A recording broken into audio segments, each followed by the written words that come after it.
The first conversation I had with you was about Sid. How important was Sid for you, and what would have life looked like if you didn't have Sid? And I remember thinking, I've got so much potential. I was like, I can be the best at a lot of things. I know I have it in me to be great, but right now I'm a total loser. What do you think made you successful? What is that one or two character traits or something that you did? What do you think it is that made you successful? You know, like Wall Street Journal has a sales letter that has sold like $2 billion worth of subscriptions. I found that out and I just copied it word for word and I go, oh, that's cool. The author is putting the hook here. They're putting a sales line here. They're dragging me in with a story. That's great. And I did that with like hundreds of different letters. If I want to be a copywriter, how do I be one? What are the step-by-step process of becoming a good copywriter? Tell better stories. You think, well, this is like a hobby for a lot of people. So it's probably, they want it, but like they're not willing to spend like 30 grand a year on this, but they'll probably spend $10 a year. And then how many people are there and how long can I keep them on my list? Hey, hello everyone. This video is very kindly sponsored by Hostinger. If you're looking for a great hosting company for your website, check out Hostinger. I have loads of websites with Hostinger, and these are the reasons why I love them. They're cheaper than most other hosting companies out there, and they offer a free domain menu via hosting. Number two, great support.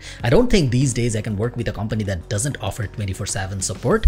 Not for any company, and definitely not for a hosting company. Hostinger has 24/7 support, so if anything ever goes wrong with your website, you know where to reach them. Number three, they offer a bunch of add-ons for free when you buy a plan. Free migration of your website, free SSL, free CDN, free email management, and a bunch of other stuff. Check out Hostinger using the link in the description, and let's get back to the video. All right, hello everyone. We have Sam Parr with us here today. Sam is I think everyone knows you, but I'll give you a quick intro anyways. Sam is the founder of Hustle, which he bootstrapped and then sold to HubSpot in 2021. He's also the co-host of My First Million, one of the biggest business podcasts out there. And he has recently created Hampton, which is a vetted community for entrepreneurs. That's pretty much it, right? You also have that idea for do you remember Hostage SF, the hostage idea Hostage that you SF? had? yeah. I've done a handful of things. I've started a bunch of businesses. Not all of them have been successful. The ones you've named are the successful ones that people probably know.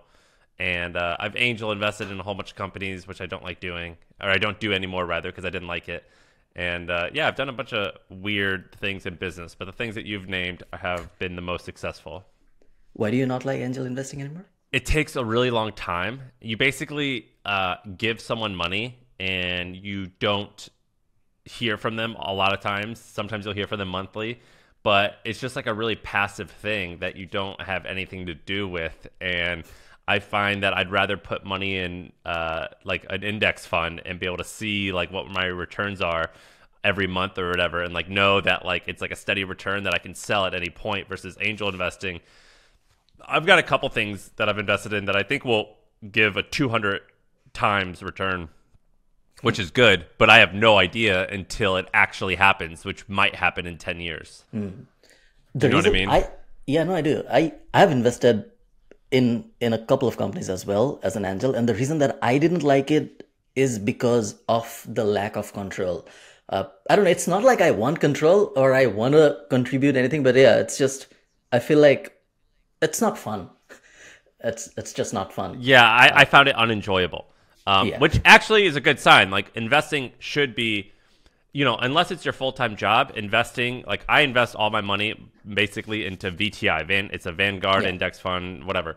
And so I know your folks are in Asia. So Vanguard, that's just an index fund, whatever. It's the most popular index fund in America.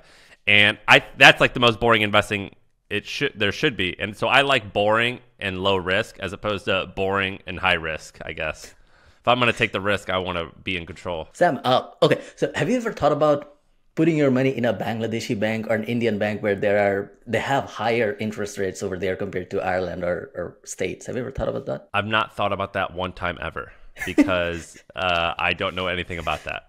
In Bangladesh, if you just park your money in a bank and do a fixed deposit, or the government have their own scheme as well, you get a 9 to 10% annualized interest rate, which is crazy. So here's why I don't do that.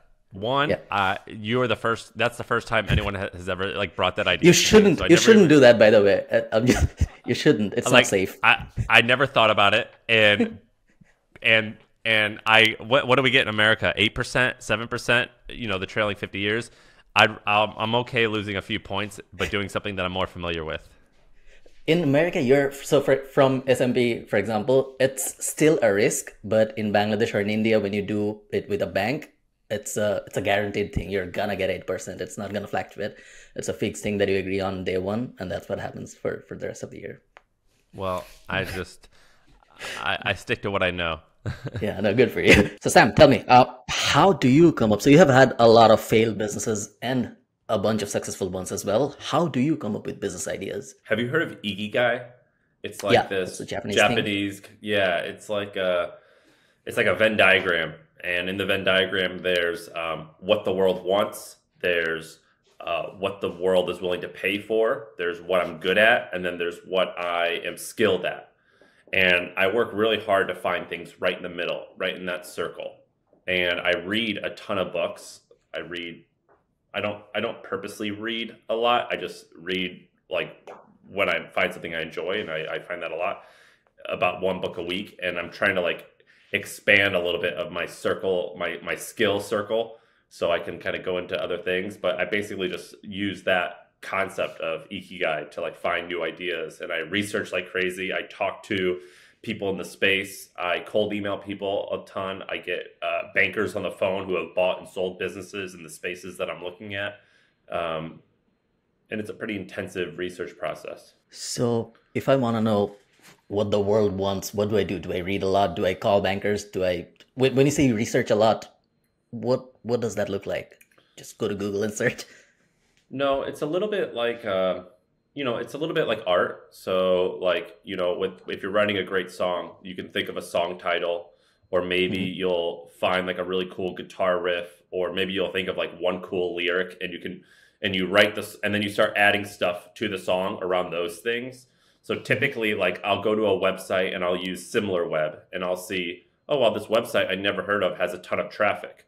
Or maybe I'll just see amongst my friends, people are talking about one thing. Or maybe I'll find one piece of data that catches my attention, and that kind of kicks off the process. And once I see that data, I'll go to Glassdoor and I'll look at what the reviews are from employees at the company, and they'll say things like, it's growing so fast, or they'll say, this industry stinks, there's no money in it. And then I'll go to I'll look at reviews on Trustpilot of like the company's product to see if there's any weaknesses or strengths. What are commonalities of things that people are complaining? If they're publicly traded, I'll go to the SEC website, and I'll read all their annual reports. Specifically, I'll read their annual reports from when they first went public, so I could see their trailing revenue before they went public.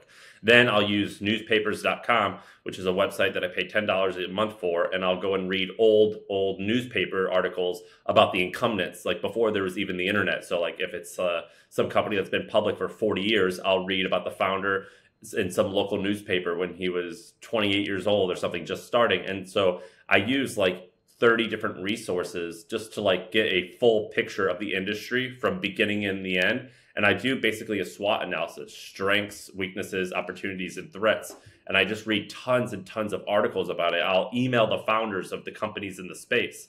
I have a good excuse where I have a podcast. So I'll say, hey, do you want to come on the podcast? And I'll ask them questions publicly. But sometimes before I had a podcast, I would just act like I didn't act. I was just like some young guy who didn't know a lot, but I'm really earnest and I care and I'm being respectful. And a lot of times if I email them enough, they'll give me an opportunity just to talk to them for 15 minutes. I'll DM people on Twitter constantly and just get to know them and build these relationships where I'm asking people tons and tons of questions. And then after I ask them questions, I'll send them a document with my notes from their interview, as well as notes from other people's interviews. And then they'll see, oh, this person takes this seriously. I'll introduce them to 5 other people. And you know what I mean? Like I just do like this web of different sources in order to accumulate like a full, at least as good as I can, a full picture of an industry. And then I try to reverse engineer and break down the company and figure out exactly how it makes money. Have you done the same thing when you started Hampton, for example? What was the research process for Hampton looked like? And yeah, dude, what was that Ikigai process? I did that research publicly. So if you go to YouTube and you type in the word "My First Million," you can see I interviewed the guy who started Tiger 21. That's a paid community for high net worth people. I interviewed the founder of this company called Chief, which is like Hampton, but for female executives. And I talked to them. And then I saw that Vistage was acquired. And I called people who worked there. And then I found bankers in the space who bought and sold communities. And I went and had lunch with them. And I was like, and basically I called these bankers and I was like, hey, look, what I'm about to say sounds really cocky and arrogant, and I don't want it to come off that way. But, I have a reputation as a media person, so I've got a pretty big audience. I'm going to build a company in this space. I have a feeling that if I do it, you're going to hear about it eventually. And maybe there's a time when we work together where you're going to buy my company, or I'm going to buy a company that you're selling, or something's going to happen. And so maybe it'll be worth your time if you get on the phone now with me and we can build a relationship now. And I did that a bunch of times to a variety of people in the space. Was it also effective before you had your first success, let's say before Hustle, or is it easier now? Yeah, it's easier now because people take me seriously, but I did this exact same thing. And so the guy, Joe, who's my business partner now, he used to own a media company that was doing 100 million in revenue. And I cold emailed him and I said, I've started this thing called The Hustle. I have 100,000 subscribers, so I'm still early, but I've executed well. You could Google the website and see what we're about. Would you take a few minutes of your day, just let me call you and pepper you with questions? And we became best friends that way. And I did that with the founder of Business Insider. And this was even before The Hustle launched. And I said, this is who I am. This is what I've done in the past. I was 24 and he gave me the time of day because I emailed him 30 times.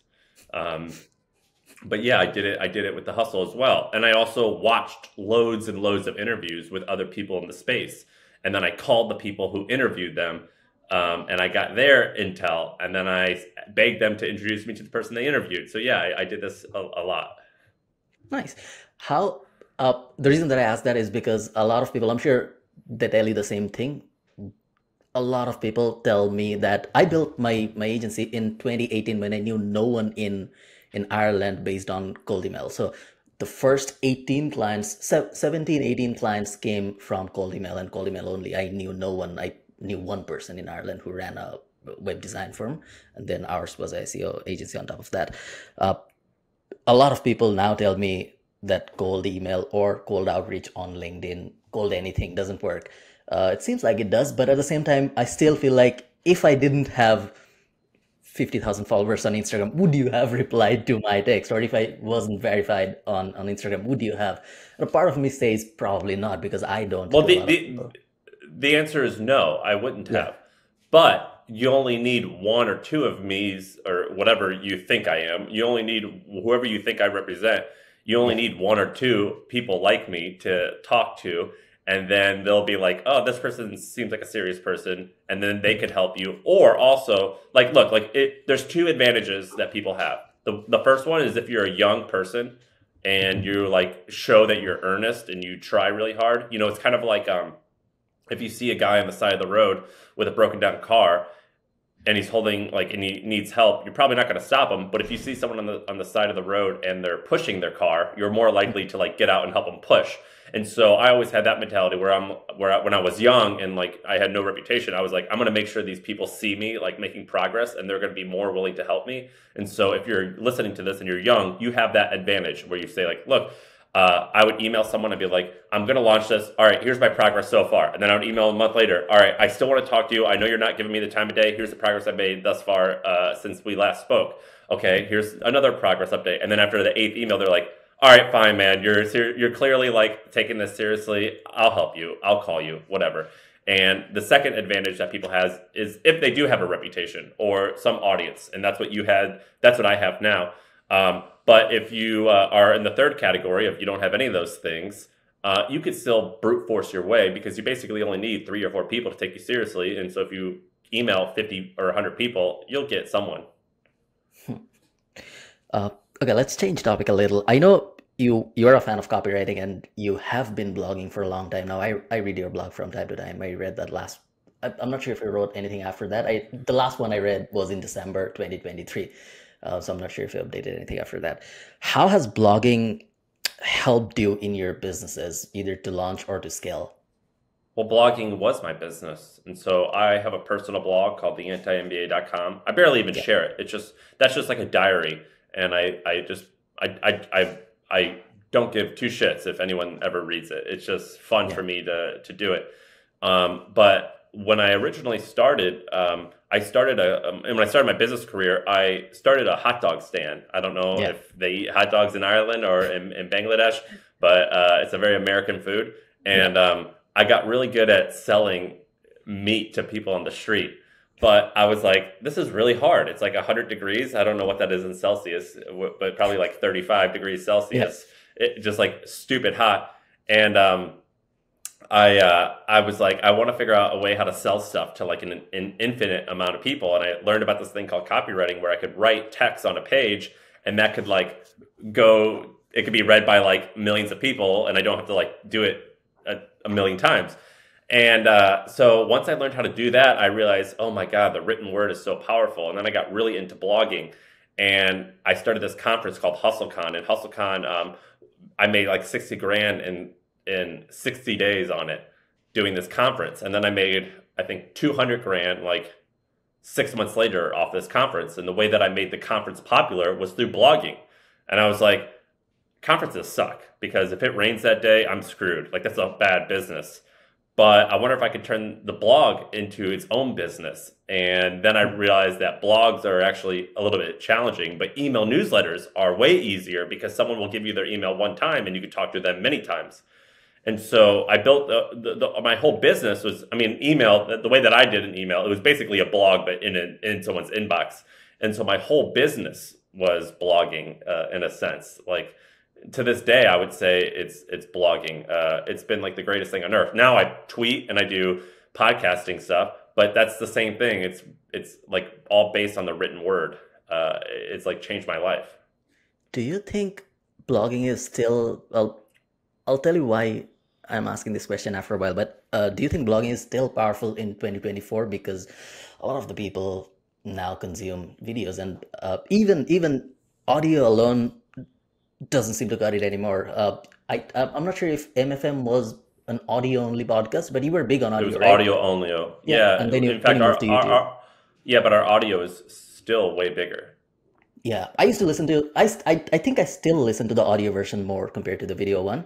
Audio is still like, we get millions of listeners on audio, and we get like 1 million in video Well, a that's month. fair. The video is comparatively newer, so that's fine. The reason that I ask that is because, do you think blogging is still powerful, the written form of content? Should people still start blogs?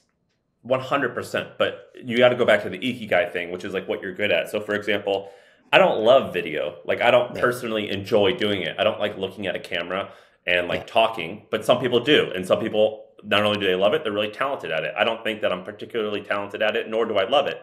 But what I am talented at, and what I do like, is writing, the written word. Now, blogging is sort of can be like a nebulous term, sort of like podcasting. So like, you could be like, oh, you're a podcaster, but it's only on YouTube. And so that's slightly different than an audio podcast, but we all call it a podcast. Same with blogging. So when I say blogging, I mostly mean the written word. And I think it could be on a blog, which is like, samparr.com/blog, or it could be on Twitter, where it's all native on Twitter. But when I say blogging, it's the written word.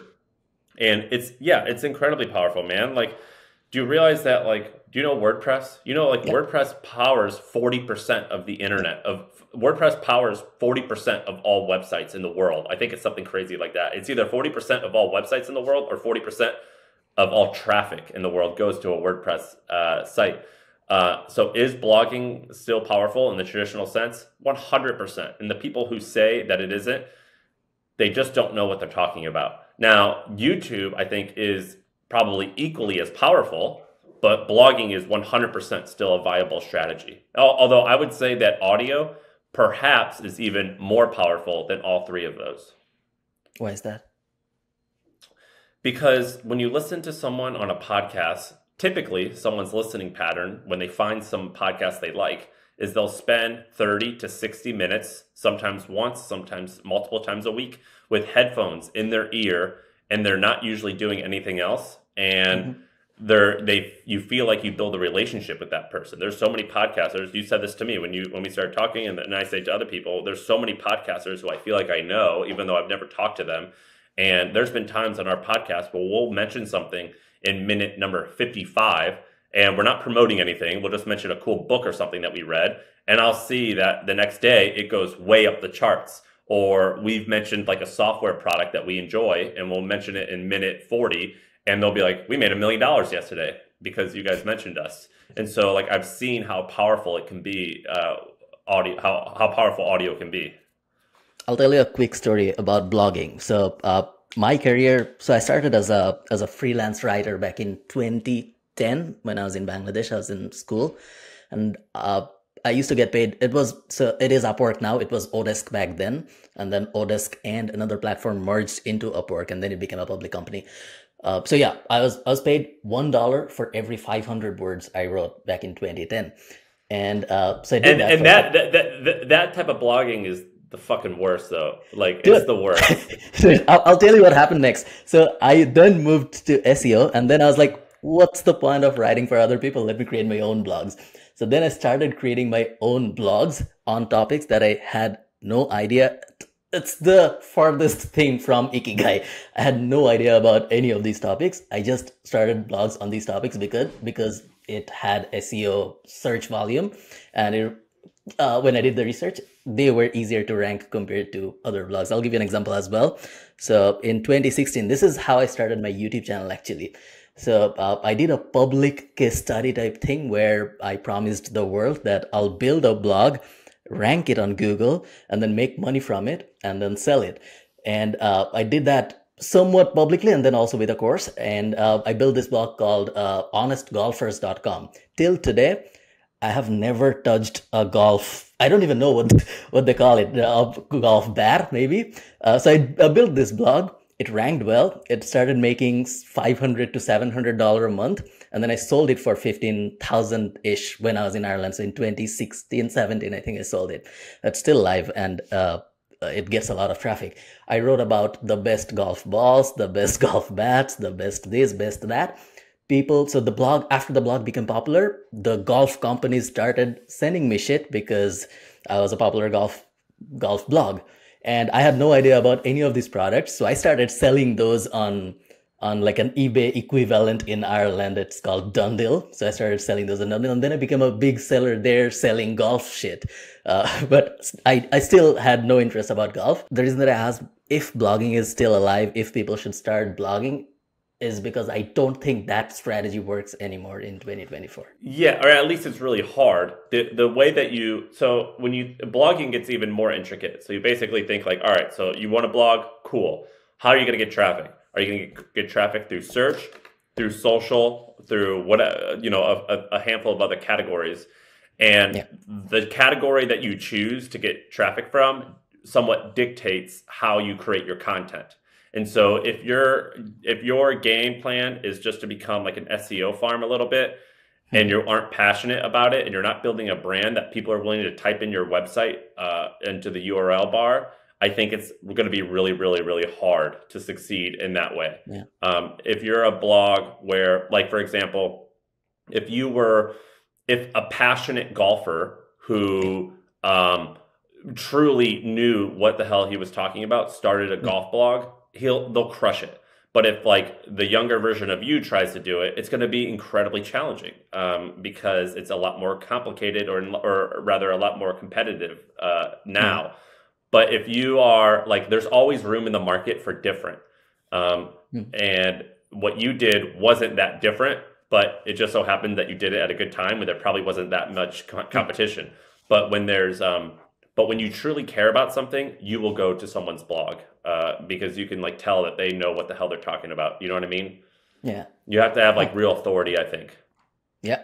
And Google has changed a lot. And I think Google now published, so I'm big in the SEO space. Google, I think this last year alone, 2023, they have published 4 major updates and a few minor ones, and a lot of them were related to authority. So they had that EAT thing: expertise, authority, and trust. If you don't have any of those and you're starting a blog now, chances are very low that Google will rank you. We can say. And by the way, like Yeah, My old company was called The Hustle. It's yeah, thehustle.co. We have, I don't know, I sold it 2 years ago, so I don't know the numbers, but I think it's something like 3.5 million email subscribers who open the email every day of the week. yeah, And I believe you probably have HA refs or something. If you type yeah, in thehustle.co on one of those like search, yeah, analyzer websites, we have a shit ton of backlinks and we have a yeah, really valuable domain name. And do you know how much effort we put into that? Zero. We put yeah. absolutely none. We just created cool shit that we love and we became experts on it. And then we started ranking. And so we basically put zero effort into it, at least into that, into like ranking. And uh, it worked really well. I mean, I don't know. You'll have to look at our domain name and tell me. But Have you? we have a lot Have of you? backlinks. Yeah, no, you do. In 2023, a unique thing started happening in the SEO industry. I think it's still happening, a lot less though compared to when it started.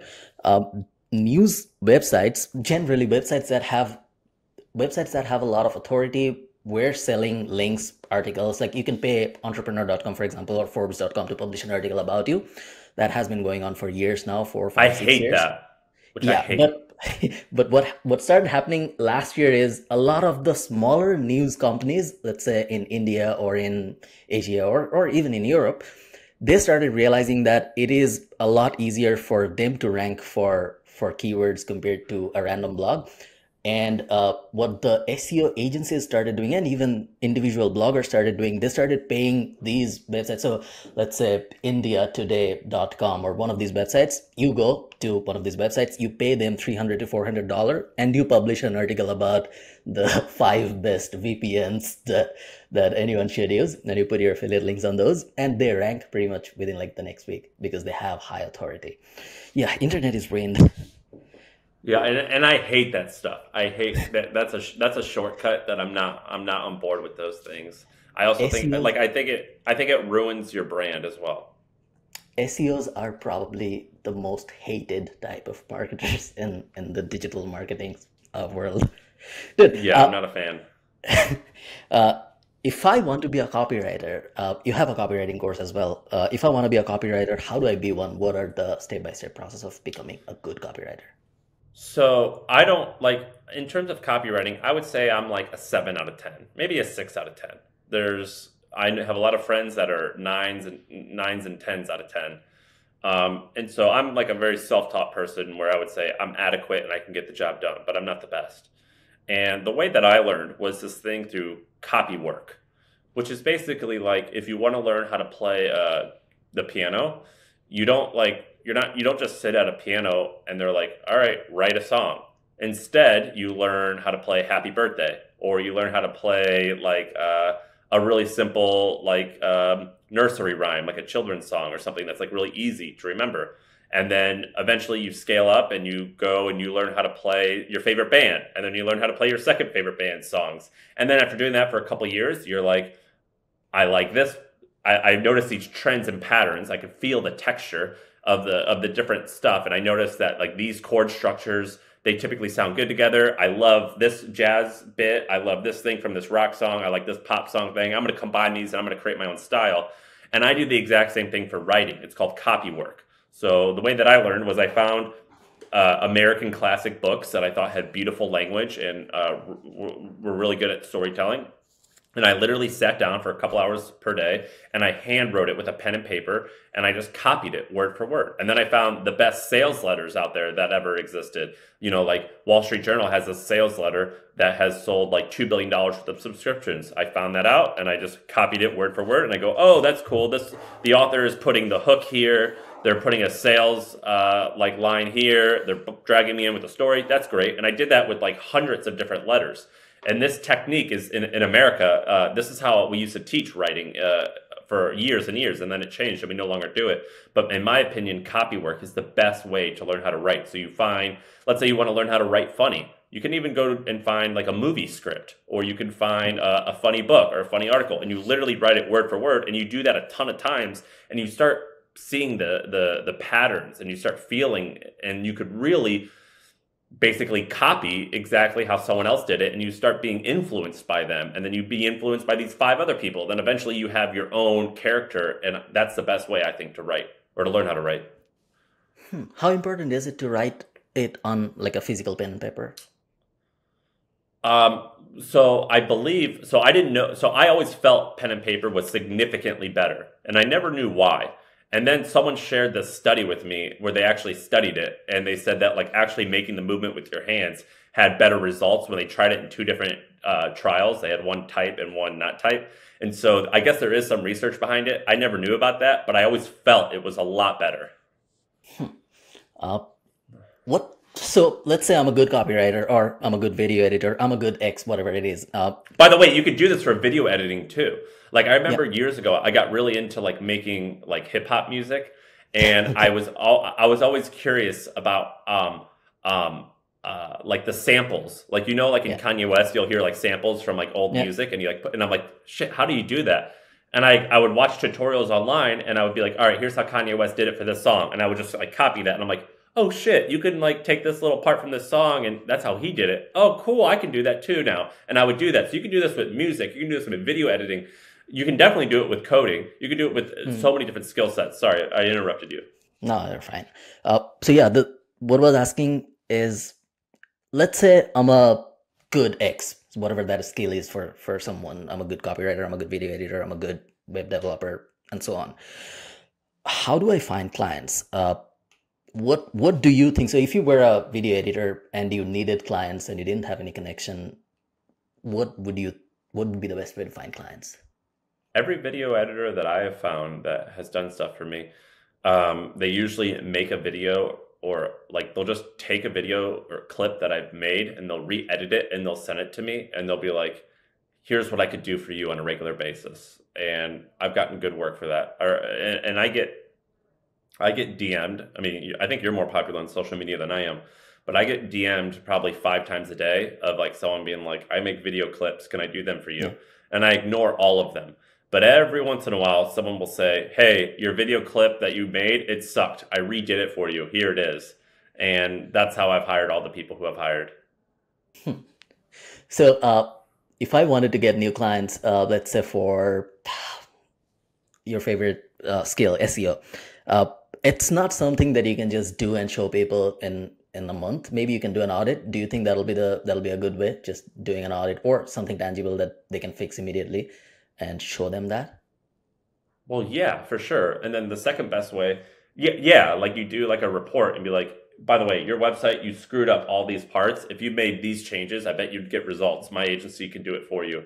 But another way is to become a thought leader. So at least in America, Twitter is where a lot of business owners and a lot of tech and internet people are right now. If you just tweet out tons of like interesting things and teach people how to do it on their own, a bunch of them eventually, if you do it for long enough and you tweet well, will come to you and be like, hey, just do this for me. You seem like you know what you're talking about.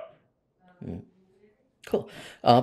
Let's talk about your. I think you don't like talking about newsletters, and I probably get it why you probably talk about newsletters quite a lot. But I'll still ask if you can give us a quick, maybe 2-3 minute step-by-step breakdown of, if I wanted to start a newsletter business, how would I do it? Yeah, the reason I don't love talking about it is because I've like explained how to do it, and very few people do. And there's been a handful of people though who have done it, and they've sold their companies for millions of dollars. And so people always ask, if you had to start from scratch, what would you do? I'm like, dude, I already explained how I did this whole thing. I would have done it the exact same way, and I would have made like even more money. So with the newsletter, times have definitely changed from when we started. And it's a lot more challenging, but all the tactics basically still work. When we started the newsletter, people laughed at me. They were like, there's no way this is going to be a big business. At most, you're going to make $1 million a year. And I was like, no, this can make like $100 to $200 million a year. Here's the math. And I sold my company early, but so I never got there, but I got to many tens of millions in sales. And other people in the space who were my competitors who didn't sell, who I'm friends with now, they are doing $100 million a year. So I was right about the math, but I sold early. But the way that I would start is I would kind of remember the phrase, niches make riches. And so the best way to do it is to go after a particular type of niche. In particular, like there's like a math equation. So the math equation is for newsletters, it's CPM. So it would be the amount that you can charge per 1,000. This is if you are going to make money via advertising. So it's CPM. So it's basically how much can you charge per 1,000 email sends? Meaning if you send to 100,000 people, so that's 100 CPM. If you could charge, if you're writing to like mothers, that CPM might be like $5 because let's say they buy diapers a bunch, but diapers are pretty cheap. But let's say that you're writing to people who are CEOs of airline companies and you're writing about like the airline industry. Well, a CEO of an airline would probably, like, when they make purchases, it's like tens of millions of dollars, right? When they're buying airplane parts. So like the CPM for that would be like $5,000 or something like that. And then so you have CPM, and then the other thing is total market size. So like how many people would subscribe? Well, there's like, in America, there's like probably 100 million moms. So that's pretty big, but your CPM's low. There's probably not that many airline CEOs or people who make buying decisions. And you do the math. You're like, what's more valuable? Like this, 5,000 people in the airline industry or 1 million moms. And you just do the math as to which one is bigger. And then of course you have to figure out what you're talented at and like what you're skilled at. And then the other part is how many times are you going to send? So let's say that you're doing let's say you have a newsletter where it's, you're going to write like an original story. That's really fucking hard to do every day. But what's a lot easier is news. News is way easier and people need news every single day. And the reason why that's important is you look at how many people will potentially subscribe, what's your CPM, and how often can you send an email to them. And you have to figure out things that optimize to create the largest number based off of that. If you're doing it on subscription, so at The Hustle, we owned a newsletter that was paid and we had a newsletter that was free. Our paid newsletter, when we sold it, was doing many millions of dollars a year with like 3 or 4 employees. And for that newsletter, we made a lot of mistakes. We charged way too little, but we charged $300 for it.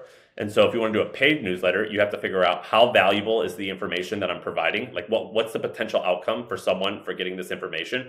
If it's like how to get a job that pays $150,000 a year, if that's your paid newsletter, then that like your value to them is 150 grand a year. If your newsletter is like how to tell better stories, you think, well, this is like a hobby for a lot of people, so it's probably, they want it, but like they're not willing to spend like 30 grand a year on this, but they'll probably spend $10 a year. And then how many people are there and how long can I keep them on my list? And so it's all just a math equation, to be honest, of how big the audience is. And then once you select which audience you like, how much you can charge them, or how much you can charge for a CPM from an advertiser, and how often you can send them an email, the next step is you have to figure out, where do these people live currently? Where on the internet are they? Because I need to siphon them off from the location that they are into my location. For me, it was Reddit.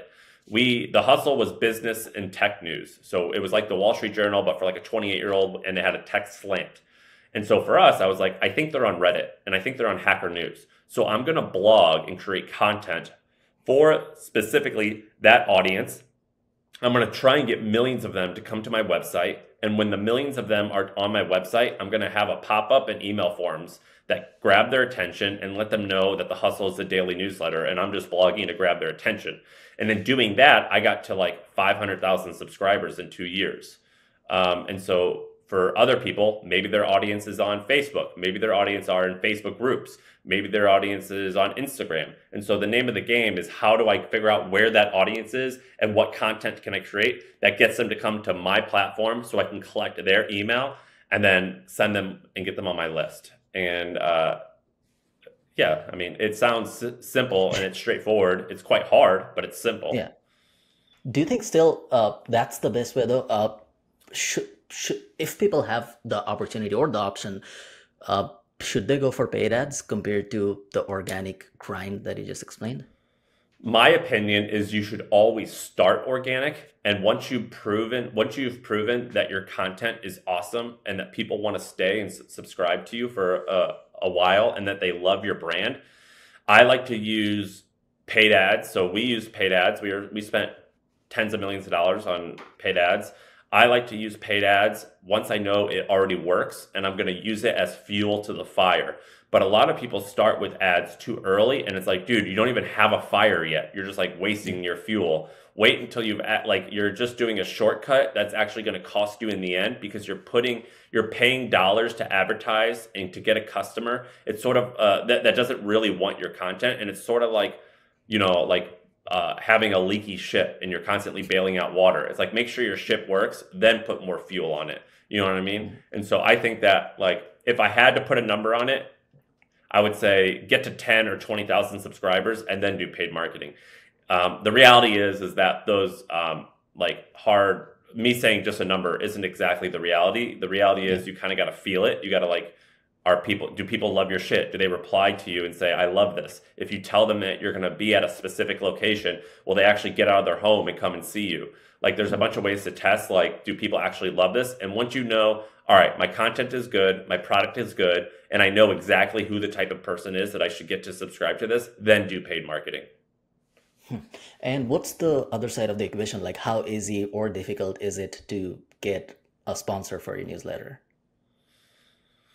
So for me personally, it was hard because I'm not a natural enterprise salesperson. So at the Hustle, we were selling deals for 6 and 7 figures. Yeah. And you need to make sure that your advertising gets results. So when you're building a newsletter that's advertising based, you've got 2 customers, your advertiser and your reader. Yeah. The reader's more important, but the advertiser is also very important. Yeah. And so for me, I think that when we were at 75,000 subscribers, I personally got us to maybe 35 or 40,000 a month in advertising sales. And then I hired someone who knew what they were doing, who had previously sold big deals and knew the advertising game. And this person was particularly polished and things like that. And then they went and got bigger deals. And then we hired more people to have a quota that had a quota, and they went and got more deals. And so hiring salespeople was amazing. Now, when we started, this didn't exist, but now there's all types of platforms like ConvertKit and Beehive and all these other agencies that will monetize your newsletter for you. In my opinion, if you're just going to do this as a project, or you don't want your company to be that large, you should stick with one of those things. If you want to build a really big business that can make tens of millions a year, you more than likely need a salesperson, and each salesperson will carry a quota of 500,000 all the way up to $2 million. And you just say, all right, we have enough inventory, like we're scaling our inventory, aka we're scaling how many times we send the email, or we're scaling the amount of users that are subscribed. Now I need a quota carrying salesperson of 800,000, and I'm going to go and hire 15 of them, and that will hopefully get us to, whatever that is, 12 million in revenue. So it's all like math. Do you know what I mean? So what do these salesperson, or for example, when you did 35 to 40K a month, what did you do? Is it the same process of cold emailing, cold calling, and asking if they want to advertise on your newsletter? If you look on Twitter, you'll see the first cold email that I sent. Like, if you look, the Sam Parr, and then Wealthfront, because my first client was Wealthfront. And so what I did was, I tweeted out the exact email, or maybe I didn't even say it was Wealthfront, but it was Wealthfront. So you'll have to search on my Twitter feed. But I basically emailed this guy named Chris. I found him on LinkedIn, and I go, Chris, what's going on? My thing is called The Hustle. I've got 75,000 subscribers. The truth is, I haven't had a lot of advertisers because I've not tried. Would you like to be my first advertiser? I'll make a hell of a deal for you. You just name what you think is a fair price. I'll accept that price no matter what. And if you get results, you're going to come and advertise with me again. And I'm going to change the price to a more fair thing because I know you're going to lowball me, but that's fine. Is this something that you'd be interested in? And they were. And then once I had that advertiser, I leveraged that company and I went to other companies. I go, hey, we just got this client. We charge this much, which is below market rate. But again, we're new. Come on in and get in early. And a really good marketer just wants results. And a really good marketer knows that a good platform or a good newsletter or any advertising platform, the best results are gotten early. Because soon, if it works, the company, the newsletter, is going to professionalize it and start charging market rates, and they're going to try and upsell you constantly. And so if you find these good marketers, they'll know this is an opportunity I can take advantage of. And as a new newsletter with no ad revenue, you should say, yeah, take advantage of me, man. This is going to be a win-win because you're kicking off my business. And so I just cold emailed a bunch of brands in that space and did that. Cool. I know you've said on MFM multiple times that I don't know if I don't want to put words in your mouth because I'm not 100% sure if it was you who said it, but you've said this many times that being quick is very important. Being quick in the market is very important. If you have an idea, you should have something to test your idea within like next 48 hours or like 3-4 days. Why is it important to be quick in the market? So it's not quick in the sense that you don't need to be first necessarily. I don't think being first is that big of an advantage. It could be, but you could be a fast follower. I mean, there's people who started newsletters 4 or 5 years after I started mine and they killed it. So you don't, but we weren't first, but we were first-ish. We were in the first wave of like 3 companies that did what we did. But what I mostly mean is you have to be fast in that I believe that a lot of people, when they're starting stuff, they make up all these stupid excuses as to why they shouldn't do it.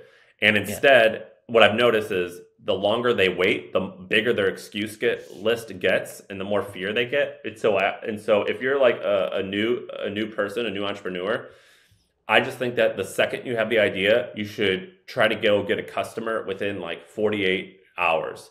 Because once you start reaching out to people, you'll notice that creates a little bit of momentum. You'll notice that even if you get turned down and don't get a customer, you'll learn a little bit, but you get emotionally invested and you get bought in. And I just think that action is significantly more important than planning. And if you're a more successful entrepreneur or you have a past or a track record of following through, then I think you can take your time. And I think that you can plan a little bit more. But if you're just getting going and you have an idea, I normally say, do the least amount of work to get your first customer within the 48 hours. Because once you get that first dollar, it's like taking a drug and you want more of it. I just prefer I prefer the life of, there was this Spanish explorer when he came to America, and the guy was an asshole. So he was a bad guy, but he like killed the Native Americans. But besides that, when he got to America, he burned his ships, and he goes to his soldiers and he goes, I just burned these motherfuckers down. There's no way back. We're doing this thing. Now we have to survive. And in a sense, I am on board with that, where it's like you have to lock yourself into a situation where you have to deliver, or you're going to look stupid, or you might lose money. And I tend to think people perform better that way. Makes sense. What are some business ideas, or name one that you wish people started, but you don't have a solution for that itch of yours yet? Sorry, I just put you on the spot. Well, the thing about like these cool things are like these cool ideas is like they're everywhere. They're absolutely everywhere. What's interesting to me right now? I'm curious about how about home ownership is interesting to me. I have this hypothesis, and I've invested in companies that have done this, and they've all failed, but I still think it will work. I think homes will be purchased online. That right now they're not, and I think that's going to happen. It has not happened yet. A couple people have tried, and none of them have worked really the way that I think it should work. So I'm very curious about buying homes, buying apartments, buying things like that online. So that like anything that requires someone not to get out of their house to go see another house, I think that's going to happen. Also with home ownership, what's crazy about home ownership is once you purchase your home, there's so many things that has to be done in order to maintain your house, but there's no manual or there's no good way of knowing like what to do, like how often to change your air condition filters, or like when the refrigerator needs maintenance, things like that. So I've always been curious about that. You're okay. I've always been curious about that, and I'm interested in someone who can make a manual for my house and just tell me what to do, or come and just do it for me once a month. What else? I don't know. What have we talked about that's interested you? Is it up? I know we had a client during COVID, I think, who sold airplanes, like jets and airplanes, and also airplanes maintenance. So he used to do a lot of paint jobs on airplanes, um, and it was all online. And he told me that a lot of it's not easy to just test drive a plane that you want to buy. It just doesn't make sense. So a lot of them made the deal online, did everything, and then got the plane delivered, and then they test drove it, and it had warranty and everything, so it didn't hamper the whole experience.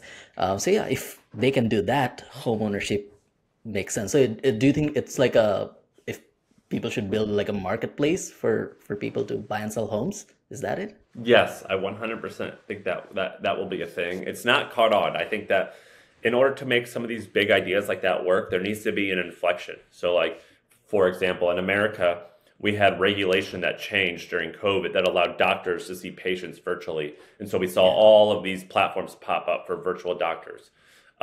With Uber, the reason Uber worked was because there was an inflection with the iPhone. It was really easy. Your iPhone had a GPS on it, so it made it easy to do that. What we need for that to happen is a little bit of a cultural inflection, which is we need people to feel comfortable making large purchases online. That has not entirely happened yet, but it's slowly happening more and more. For example, I've bought many cars on the internet without ever seeing them in real life, and it was a wonderful experience. And so I think there will be a cultural inflection. The one thing that I've invested in that I think is just a mega trend that's I almost am hesitant to bring it up because it's incredibly not accessible for the average Joe. But humanoids. Do you know what humanoids are? No. So I don't know if this movie was popular where you're from, but have you ever heard of RoboCop? You remember that movie RoboCop? Yep. It was a TV show, I think, back in the days. I'm not sure if it was a movie Yeah, though. so it was like a guy who like was a robot Yep. and was a police officer. Yep. Humanoids are robots, basically. I don't know if the creators like being called that, but they're robots, and they do things like, for example, Amazon has hundreds of thousands of workers in a warehouse moving boxes, and humanoids are robots that have elbows, they have knees, and the reason they have that is so they can work within the conditions created for a human body. And they'll replace those people and move the boxes, or not even replace them because we have a massive labor shortage. But humanoids, I think, is going to be one of the big next to AI. It's going to be the biggest trend in the next 10 years. I've invested in a company in this space. They just signed a deal with BMW to help build cars and assemble cars. But when you look at America, at least, if you look at our GDP, like 30% of it is like human labor. And I think that humanoids are going to make a massive dent into that. I think that's a mega trend that I think is going to be a huge thing. A company I invested in, it's called Figure. I don't know what their URL is. Maybe figure.com. If you just Google Figure robot, you'll see what I'm talking about. I think that it is just going to be a world-changing company, but I think there's going to be many businesses in that space. If you remember seeing those viral videos of Boston Dynamics, do you remember Yeah. seeing those videos of, and like the way that they presented it, I think was a little bit silly. They presented them kind of like toys, or like, oh, this is like a neat gadget. We'll see like if anything ever happens. Like the way that they present it is like it's cool, it's a novelty. But we're there now where these things aren't going to be novelties in the next year or two. They're going to actually be doing stuff like lifting boxes, assembling cars. It's going to be in 10 years. There'll be personal chefs like in your home, like cooking. Maybe 20 years, but something like that. I think it's going to be like just the biggest thing in the world. Do you think And by the AI way, Elon Musk said this. He goes, "You think our car business at Tesla is big? Wait till you see what our robots are going to do." Yeah, the Tesla robots. Elon, have you finished the Walter Isaacson book already? No, I haven't read it because I don't want to be stressed out. Elon stresses me out like crazy. Yeah, you shouldn't read that. I'll not spoil you for that, but yeah, there are a few fun conversations between Elon and the shareholders of Tesla about why the Tesla robot is gonna be a Oh, thing. what's he say? I haven't seen it. I've only seen like what he said in the public Yeah, it's the reports. same thing. It's the same thing that he has been saying about the self-driving thing as well. Just a lot of over-promising and not delivering. So maybe it'll take more than 5 or 10 years. But yeah, he has been promising a lot with the robot side of things. And these are like really hard things to make, by the way. Yeah. So like, and it's hard to guess, but like I have a Tesla and it drives itself and it's freaking awesome. Yeah, no, it's a good book. You should read it. It's a big, huge book, but it's a good book. Yeah, I just I don't want to get stressed out, but maybe I'll read it eventually.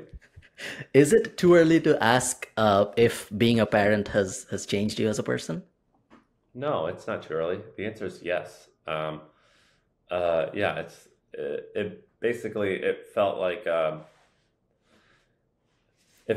my career was important to me, but I never felt like it was a vocation. I don't know if that word makes sense, but like a vocation meaning like a life's purpose. And then I had a kid, and it changed to where my family is the life purpose, and work is just a way to help them. And that's actually, I think, going to make me make my career significantly more successful. But yeah, it changes everything. Do you have kids? No, I don't.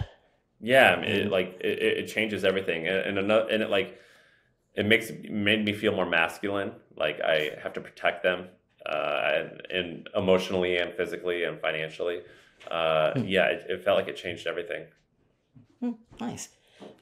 How important? I know the first message we had was about Sid, not your kid. I think I congratulated you on one of your Instagram posts about Naomi. Is it Naomi? Yeah, that's her name. Yeah. So, but I'm not sure if you saw that. But yeah, the first conversation I had with you was about Sid. How important was Sid for you, and what would have life looked like if you didn't have Sid?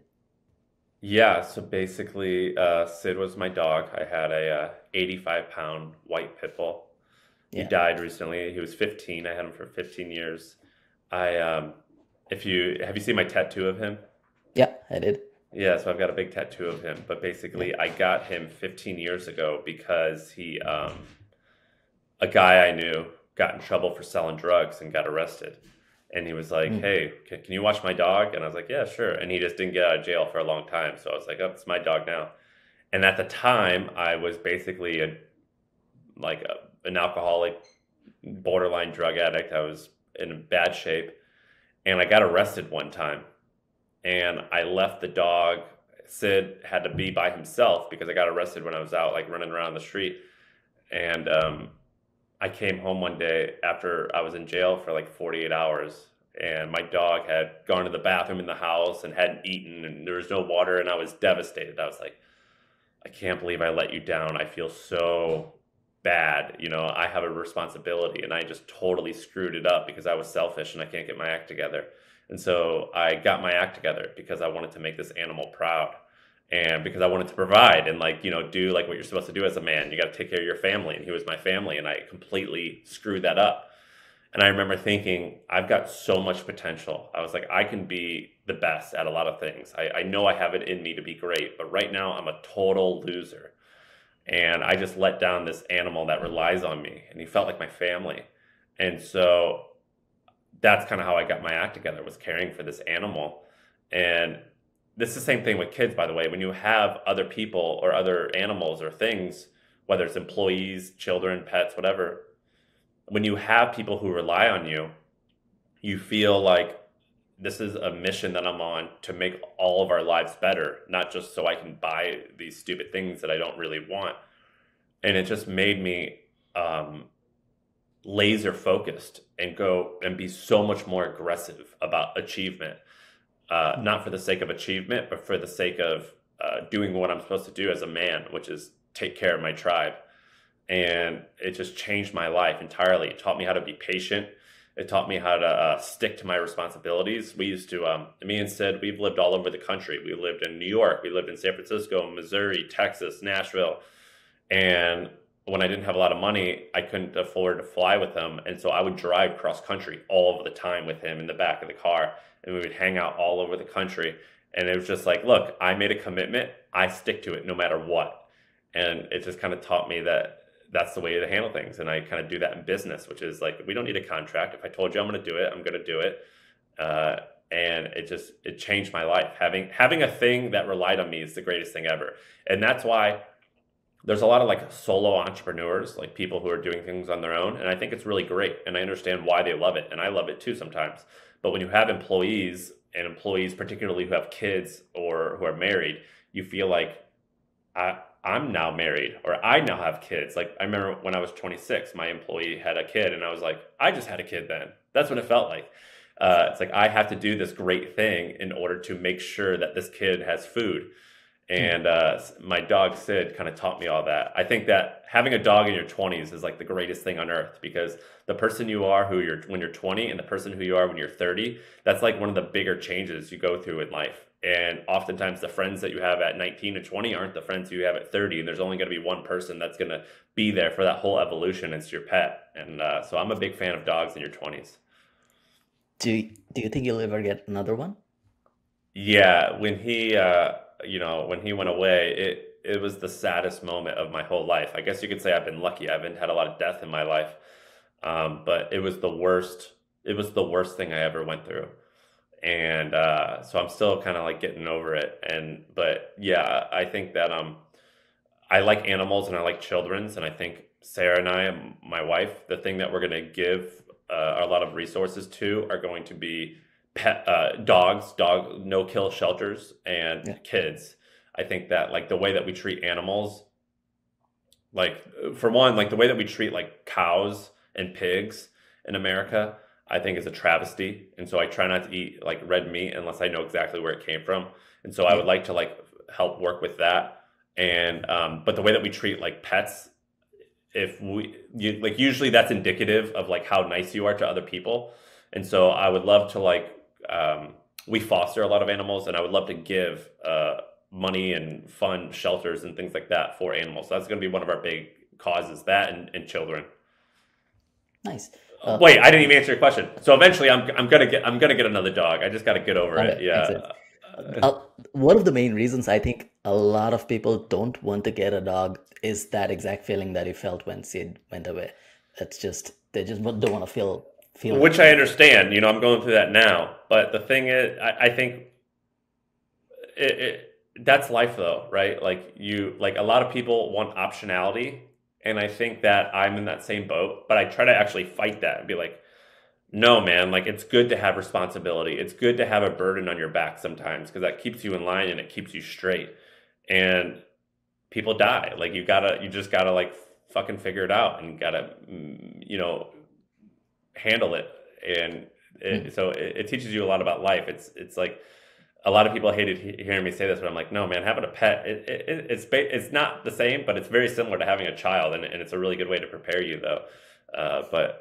No, I think more people should get pets. It's an awesome way to like train yourself to be disciplined and get your shit together. It's kind of like, like in the morning when you make your bed and you like feel like you've accomplished something, and then you're like, all right, maybe I should go work out, and you go and work out and you feel like you've accomplished something, and so you're like, all right, now I can do better at work. It's the same thing with the dog. It's like, I've got this responsibility, I'm succeeding at that. What more responsibility can I take on? I'll give you a silly example. So I don't have a dog. I have 2 cats. I live in a rented house, and I live 3 months of the year in Bangladesh, which is a 14-hour-ish flight from Ireland. It doesn't really make sense for me to get a dog at this point, but I will, I think, either this year or next year. I'm not sure when. When I first got the cats, cats are very laid back. You don't really have to be with them. It's very easy. Yeah, I've had a bunch of them too.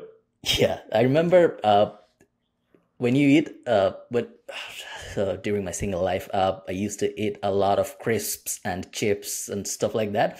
And I never washed my hand immediately. So I was watching TV, I'm eating crisp and chips, and I was like, yeah, let's wash it after an hour, finish that episode of Friends or Office first. And then I started having cats. And then I was like, now I can't touch the cat because the cat will smell like crisps. A very silly example of how it made me slightly quote unquote better, and like out of nowhere. Just a random thing like but those small things matter. Those little things matter, where it's like for me, I used to party a lot. It's like, shit, I gotta be home. Like if I go out at 7, I gotta be home at 11 so I can take them out. And so like I'm not out till 1 a.m. doing bad stuff. You know what I mean? Like those little things matter. Cool. So final question, Sam. What do you think made you successful? What is that one or two character traits or something that you did? What do you think it is that made you successful?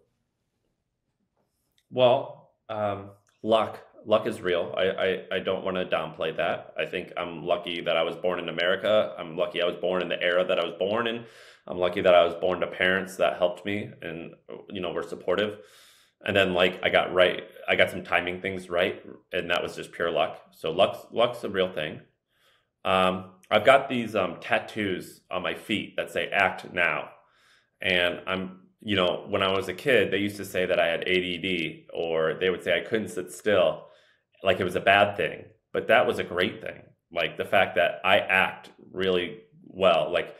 Like I'm not particularly the most talented person at many different things, but I follow through like really well. Like if I say I'm going to do something, I will put in the effort. If I tell you I'm going to be somewhere, I'll be there at that time.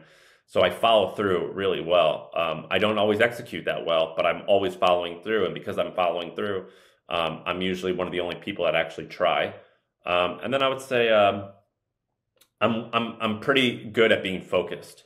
So like when a lot of my friends were starting multiple things, or they would get a job and they would work on this other thing on the side, I would be like, nope, this is the one thing I'm going to do, and I'm willing to do that for a decade. And I think that like focus is what people suck at, and they suck at being focused for an extended period of time. I got lucky. I sold my company when I was 4 or 5 years old, but I was willing to do that for 20 years. And so I think that I've got a pretty good cockroach mentality, where it's like I'm like I'll survive. I'm gonna like work through this, and I'm willing to do it for a very long time. And I think that mentality has been very helpful. Maybe the last thing is like I'm pretty like interested in skills. So there's this great book by Robert Greene called Mastery, and it's about acquiring skills and trying to be a craftsman and being fantastic at your skill set. I think the generalist can succeed. I view myself as a generalist mostly, but I try to like, whatever skill set I'm interested in, I really try to like master it, become quite good at it. And I think that a lot of people don't spend enough time like trying to like actually like improve on a very particular skill, and being okay with sucking at first, but just noticing like, look, if you do this every day for 40 hours a week, you'll get better. So it's the same with business. Like my thing will always suck in the beginning, and I'm like, I know that. That's okay, but I'm going to perfect it a little bit all the time, and I'm going to get great at what I'm doing, and I'm going to do it for like 10 years. And I think that mentality has helped. Cool. Listen, Sam, thanks a lot for doing this. And yeah, no, just thanks. Yeah, well, hopefully, Do you want to send people somewhere? Yeah. Do you want to send people somewhere? So I'll mention a few. You can go to Hampton. Hampton, joinhampton.com. If you have a company that's doing a few million in revenue, that's good for you. I have my podcast, My First Million. You can find me on Twitter, the Sam Parr. And I don't know, what else? Yeah, that's pretty much all about it. Do you think I should join Hampton? I'm not very big. We probably do 2 million a year-ish. I would say yes, but we're only in North America at the moment. Huh. One day we're going to expand. Well, the reason being is Hampton is a company where you're put into a pod or a core group of 8 people who you meet with on a regular basis.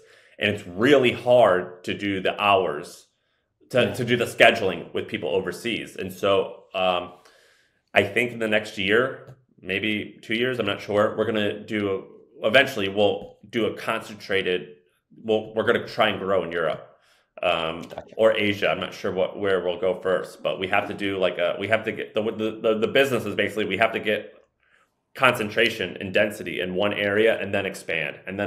Otherwise, it's just impossible for people to hang out overseas. Makes sense. Cool. Listen, thanks, Sam, a lot, and yeah, I'll see you in the podcast. All right, thanks, man.